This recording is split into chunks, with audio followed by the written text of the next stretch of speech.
ನೀವೆಲ್ಲರೂ ತಮ್ನಿಲ್ ಅನ್ನು ನೋಡಿಕೊಂಡು ಬಂದಿರ್ತೀರಾ. ಅದರಲ್ಲಿ ನಾನು ಮೆನ್ಷನ್ ಮಾಡಿದ್ದೇನೆ, ಸೆಕೆಂಡ್ ರೌಂಡ್ ಅಲ್ಲಿ ಸೀಟ್ ಸಿಕ್ಕಿರುವಂತಹ ವಿದ್ಯಾರ್ಥಿಗಳ ಕೂಗನ್ನ ನಾನು ಹೇಳ್ತಾ ಇದ್ದೇನೆ. ಒಬ್ಬ ವಿದ್ಯಾರ್ಥಿಗೆ SDM ಕಾಲೇಜ್ನಲ್ಲಿ 35 ಲಕ್ಷದ ಮ್ಯಾನೇಜ್ಮೆಂಟ್ ಕೋಟಾ ಸೀಟ್ ಸಿಕ್ಬಿಟ್ಟಿದೆ. ಅವರು ಧಾರವಾಡದವರೇ ಆಗಿದ್ದಾರೆ. ಅವರಿಗೆ ಧಾರವಾಡದಲ್ಲೇ ಒಂದು ಕಾಲೇಜ್ ಬೇಕಾಗಿದೆ, ಅದು ಕೂಡ SDM ಕಾಲೇಜೇ ಬೇಕಾಗಿದೆ.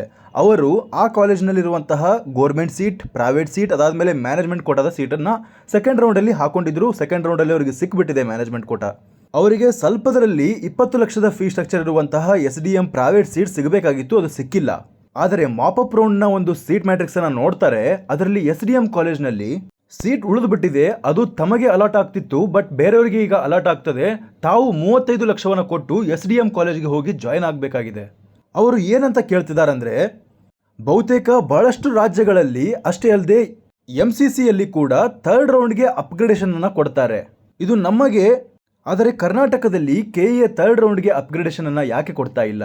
ವಿದ್ಯಾರ್ಥಿಗಳ ಅನುಕೂಲಕ್ಕಾಗಿ ಕ್ವಿಟ್ ಆಪ್ಷನ್ ಅನ್ನು ಕೊಡುವಾಗ ಅದೇ ವಿದ್ಯಾರ್ಥಿಗಳ ಅನುಕೂಲಕ್ಕಾಗಿ ಥರ್ಡ್ ರೌಂಡ್ಗೆ ಅಪ್ಗ್ರೇಡೇಷನ್ ಅನ್ನು ಯಾಕೆ ಕೊಡ್ತಾ ಇಲ್ಲ? ರೂಲ್ಸ್ ಬುಕ್ ಅಲ್ಲಿರುವಂತಹ ರೂಲ್ಸ್ಗಳನ್ನು ಆಲ್ಟರೇಷನ್ ಮಾಡ್ಕೊಳ್ಳೋದಕ್ಕೆ ಬರುತ್ತೆ. ಹಾಗೆಂದ ಮಾತ್ರಕ್ಕೆ ಥರ್ಡ್ ರೌಂಡ್ಗೆ ನಮಗೆ ಅವಕಾಶವನ್ನು ಕೊಡಬೇಕಾಗಿತ್ತು. ನಮಗೂ ಕೂಡ 20 ಲಕ್ಷದ ಫೀ ಸ್ಟ್ರಕ್ಚರ್ ಸಿಗ್ತಾ ಇತ್ತು. ನಾವೀಗ 30 ಲಕ್ಷದ ಫೀ ಸ್ಟ್ರಕ್ಚರ್ನ ತೆಗೆದುಕೊಂಡು ಹೋಗ್ತಾ ಇದ್ದೇವೆ. ನಮಗಿಂತ ಕೆಳಗೆ ಇರುವಂತಹ ರ್ಯಾಂಕ್ ಅವರಿಗೆ ಮಾಪಪ್ ಅಲ್ಲಿ ಹೋದಾಗ ಅವರಿಗೆ ಉತ್ತಮವಾದಂತಹ ಕಾಲೇಜ್ ಸಿಗ್ತಾ ಇದೆ. ಇದು ಯಾವ ಮಟ್ಟಿಗೆ ನ್ಯಾಯ ಅಂತ ಕೇಳ್ತಿದ್ದಾರೆ. ಇವನ್ MCCಯಲ್ಲಿ ಕೂಡ 3ನೇ ರೌಂಡ್ಗೆ ಅಪ್ಗ್ರೇಡೇಷನ್ಗೆ ಕೊಡ್ತಾ ಇದ್ದಾರೆ. ಅದೇ ರೀತಿ ಬಹಳಷ್ಟು ಸ್ಟೇಟ್ಗಳಲ್ಲಿ 3ನೇ ರೌಂಡ್ಗೆ ಕೂಡ ಅಪ್ಗ್ರೇಡೇಷನ್ ಅನ್ನು ಕೊಡ್ತಾ ಇದ್ದಾರೆ. ನಿಮಗೊಂದು ಎಕ್ಸಾಂಪಲ್ ಅನ್ನು ತೋರಿಸ್ತೇನೆ ನೋಡಿ. ಸಿಕ್ಕಿಮಲ್ಲಿ, ಇದು ಸಿಕ್ಕಿಂ ಇದೆಯಲ್ಲ, ಸಿಕ್ಕಿಮಲ್ಲಿ ಕೇವಲ ಒಂದೇ ಯೂನಿವರ್ಸಿಟಿ ಇದೆ, ಮಣಿಪಾಲ್ ಯೂನಿವರ್ಸಿಟಿ. ಇದೇ ಒಂದು ಕೌನ್ಸಿಲಿಂಗ್ ಅನ್ನು ಅಲಾಟ್ಮೆಂಟ್ ಮಾಡ್ತದೆ. ಇಲ್ಲಿ ವಿದ್ಯಾರ್ಥಿಗಳಿಗೆ ಅನುಕೂಲವಾಗಲಿ ಅಂತ ವೇಟಿಂಗ್ ಲಿಸ್ಟಲ್ಲಿ ಅವರಿಗೆ ಇಟ್ಟು ಅವ್ರನ್ನ ಅಪ್ಗ್ರೇಡೇಷನ್ ಮಾಡೋದಕ್ಕೆ ಹೆಲ್ಪ್ ಮಾಡ್ತದೆ. ಈ ರೀತಿ ಟ್ರಾನ್ಸ್ಪರೆಂಟ್ ಆಗಿ ಕೌನ್ಸಿಲಿಂಗನ್ನು ಈ ಸಿಕ್ಕಿಮಲ್ಲಿ ನಡೆಸ್ತಾ ಇದ್ದಾರೆ. ಅಷ್ಟೇ ಅಲ್ಲದೆ ಇಲ್ಲಿ ಕೊಟ್ಟಿರುವಂತಹ ಮಾಹಿತಿಯನ್ನು ಕೂಡ ನೀವು ಗಮನಿಸಬಹುದು, ಯಾವ ರೀತಿ ಈ ಒಂದು ಕೌನ್ಸಿಲಿಂಗ್ ನಡೀತದೆ ಅಂತ ನಿಮಗೆ ಗೊತ್ತಾಗ್ತದೆ. ಆದರೆ ಕರ್ನಾಟಕದಲ್ಲಿ ಬಹಳಷ್ಟು ಕಾಲೇಜ್ಗಳಿದ್ದಾವೆ, ಅದು ಕೂಡ ಅರ್ಥ ಆಗ್ತದೆ. ಆದರೆ ವಿದ್ಯಾರ್ಥಿಗಳ ಕೂಗು ಏನೆಂದರೆ 3ನೇ ರೌಂಡ್ಗೂ ಕೂಡ ಅಪ್ಗ್ರೇಡೇಷನ್ ಕೊಡುವಂತಹ ಸಾಧ್ಯತೆ KA ಕಡೆ ಇದೆ. KA ಕಡೆ ಆ ಪವರ್ ಇದೆ, ಅದನ್ನು ಅವರು ಯೂಟಿಲೈಸ್ ಮಾಡ್ಕೊಳ್ಬೇಕು. ಬೇರೆ ಕೋರ್ಸಸ್ಗಳಂತೆಯೇ ಈ ಒಂದು MBBS ಕೋರ್ಸು ಮತ್ತು BDS ಕೋರ್ಸಲ್ಲಿ ಕೂಡ ಅಪ್ಗ್ರೇಡೇಷನ್ಗೆ ಅವಕಾಶವನ್ನು ಕೊಡಬೇಕು ಅಂತ ಬಹಳಷ್ಟು ವಿದ್ಯಾರ್ಥಿಗಳು ಕೇಳ್ತಾ ಇದ್ದಾರೆ. ಒಬ್ಬ ವಿದ್ಯಾರ್ಥಿ ಕಷ್ಟಪಟ್ಟು ಓದಿ 20 ಲಕ್ಷದ ಸೀಟನ್ನು ತೆಗೆದುಕೊಳ್ಳೋದಕ್ಕೆ ಆಗದೇ 30 ಲಕ್ಷ ಸೀಟನ್ನು ತೆಗೆದುಕೊಳ್ತಾನೆ. ಅದೇ ಅವನಿಗಿಂತ ಕೆಳಗಿರುವಂತಹ ವಿದ್ಯಾರ್ಥಿಗೆ, ಅವನಿಗಿಂತ ಕೆಳಗಡೆ ರ್ಯಾಂಕ್ ಇರುವಂತಹ ವಿದ್ಯಾರ್ಥಿಗೆ 20 ಲಕ್ಷ ಸಿಕ್ಕಾಗ ಅವನಿಗೆ ಯಾವ ರೀತಿ ಬೇಜಾರಾಗಬಾರ್ದು ಹೇಳಿ? ಅಟ್ಲೀಸ್ಟ್ ತಮಗೆ ಸಿಕ್ಕಿರುವಂತಹ ಕಾಲೇಜ್ನಲ್ಲಿ ಕಡಿಮೆ ಫೀಸ್ ಇರುವಂತಹ ಕಾಲೇಜ್ಗಳನ್ನು ಅಪ್ಗ್ರೇಡೇಷನ್ ಮಾಡ್ಕೊಳ್ಳೋದಕ್ಕೆ ಅವರು ಅವಕಾಶವನ್ನು ಕೊಡಬೇಕು, ಅಥವಾ ಅದೇ ಫೀ ಸ್ಟ್ರಕ್ಚರಲ್ಲಿ ಕಡಿಮೆ ಫೀ ಸ್ಟ್ರಕ್ಚರ್ಗೆ ಅವಕಾಶವನ್ನು ಕೊಡಬೇಕು. ಎಕ್ಸಾಂಪಲ್ ಆಗಿ ಹೇಳ್ತಾ ಇರೋದು, ನಾನು ಮ್ಯಾನೇಜ್ಮೆಂಟ್ ಅವರಿಗಾದರೂ ಕೂಡ ಅಟ್ಲೀಸ್ಟ್ 22 ಲಕ್ಷಕ್ಕೆ 25 ಲಕ್ಷಕ್ಕೆ ಅವರಿಗೆ ಅಪ್ಗ್ರೇಡೇಷನ್ ಆಗೋದಕ್ಕೆ ಅವಕಾಶವನ್ನು ಕೊಡಬೇಕು. ಹಾಗೆ ಕೆಲವೊಬ್ಬರಿಗೆ ಈಗ ಲಾಸ್ಟ್ ಬಾರ್ಡರಲ್ಲಿರೋರು ಏನು ಮಾಡಿರ್ತಾರೆ, ಈ ಒಂದು 12 ಲಕ್ಷದ ಫೀಸನ್ನು ಹಾಕಿರ್ತಾರೆ, 12 ಲಕ್ಷದ ಸೀಟನ್ನು ತೆಗೆದುಕೊಂಡು ಹೋಗಿರ್ತಾರೆ. ಅವರಿಗೆ ಅಕಸ್ಮಾತಾಗಿ GM ಕ್ಯಾಟಗರಿಯಲ್ಲಿ 3 ಸೀಟ್ಗಳು ಉಳಿತಾವಂತ ಗೊತ್ತಿದ್ರೆ ಅವರು ವೇಟ್ ಮಾಡ್ತಾ ಇದ್ರು. ಬಾರ್ಡರಲ್ಲಿ ಇದ್ರೂ ಕೂಡ 12 ಲಕ್ಷದ ಫೀ ಸ್ಟ್ರಕ್ಚರನ್ನು ಸೆಕೆಂಡ್ ರೌಂಡ್ಗೆ ತೆಗೆದುಕೊಂಡು ಹೋಗಿರ್ತಾರೆ. ಈಗ 3 ಸೀಟ್ಗಳು ಬಂದಿದ್ದಾವೆ, ನಮಗೆ ಸಿಗ್ತಾ ಇತ್ತು ಅಂದರೆ ಅವರು ಮಾಪಪ್ ರೌಂಡ್ಗೆ ಪಾರ್ಟಿಸಿಪೇಟ್ ಮಾಡೋದಕ್ಕೆ ಎಲಿಜಿಬಲ್ ಆಗಿರೋದಿಲ್ಲ. ಆದರೆ ಅವನಿಗಿಂತ ಕೆಳಗಡೆ ಇರುವಂತಹ ವಿದ್ಯಾರ್ಥಿ ಗೋರ್ಮೆಂಟ್ ಸೀಟನ್ನು ತೆಗೆದುಕೊಂಡು ಹೋದಾಗ ಅವನಿಗೆ ಬೇಜಾರಾಗ್ತದೆ. ಇಂತಹ ವಿದ್ಯಾರ್ಥಿಗಳ ಕೂಗನ್ನು ಆಲಿಸಿ KA ಕ್ರಮಗಳನ್ನು ತೆಗೆದುಕೊಳ್ಬೇಕಾಗಿದೆ. ಅಟ್ಲೀಸ್ಟ್ ಈ ವರ್ಷ ಆಗದೇ ಇದ್ರೂ ಕೂಡ ಮುಂದಿನ ವರ್ಷವಾದರೂ ಕೂಡ ಈ ಒಂದು ಥರ್ಡ್ ರೌಂಡ್ಗೆ ಅಪ್ಗ್ರೇಡೇಷನನ್ನು KA ಕನ್ಸಿಡರ್ ಮಾಡಬೇಕಂತ ಬಹಳಷ್ಟು ವಿದ್ಯಾರ್ಥಿಗಳ ಕೂಗಾಗಿದೆ. ಇನ್ನೊಂದು ಇಂಪಾರ್ಟೆಂಟ್ ವಿಷಯವನ್ನು ಹೇಳ್ತೇನೆ, ಏನಂದರೆ ಮೊದಲಿಗೆ 2021, 2020ರಲ್ಲಿ ಯಾವ ರೀತಿಯ ಒಂದು ಮೆರಿಟ್ ಲಿಸ್ಟನ್ನು ರಿಲೀಸ್ ಮಾಡ್ತಾ ಇದ್ರು ಎಂಬುದನ್ನು ಹೇಳ್ತೇನೆ ಕೇಳಿ.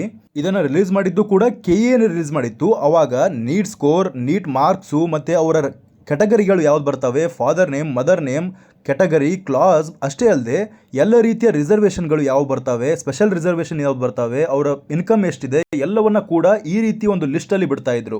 ಈಗ ಈ ರೀತಿ ಬಿಟ್ಟಾಗ ಏನಾಗ್ತದೆ, ವಿದ್ಯಾರ್ಥಿಗಳಿಗೆ ಅನುಕೂಲವಾಗ್ತಿತ್ತು. ಕೌನ್ಸಿಲಿಂಗಲ್ಲಿ ನಮ್ಮ ಮೇಲ್ಗಡೆ ಎಷ್ಟು ಒಂದು ನಮ್ಮ ಕೆಟಗರಿಯಲ್ಲಿ ಇದ್ದಾರೆ ಅಂತ, ನಮ್ಮ ರಿಸರ್ವೇಷನಲ್ಲಿ ಇದ್ದಾರೆ ಅಂತ ಒಂದು ಅನಾಲಿಸಿಸನ್ನು ಮಾಡೋದಕ್ಕೆ ಹೆಲ್ಪ್ ಆಗ್ತಾ ಇತ್ತು.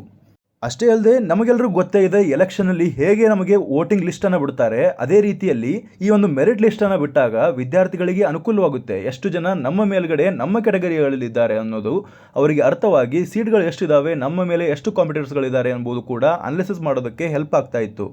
ಈ ರೀತಿಯ ಪರಿಪೂರ್ಣವಾದಂತಹ ಮೆರಿಟ್ ಲಿಸ್ಟನ್ನು 2021, 2020 ಈ ಒಂದು ಕಾಲಘಟ್ಟದಲ್ಲಿ ರಿಲೀಸ್ ಮಾಡ್ತಾ ಇದ್ರು KA.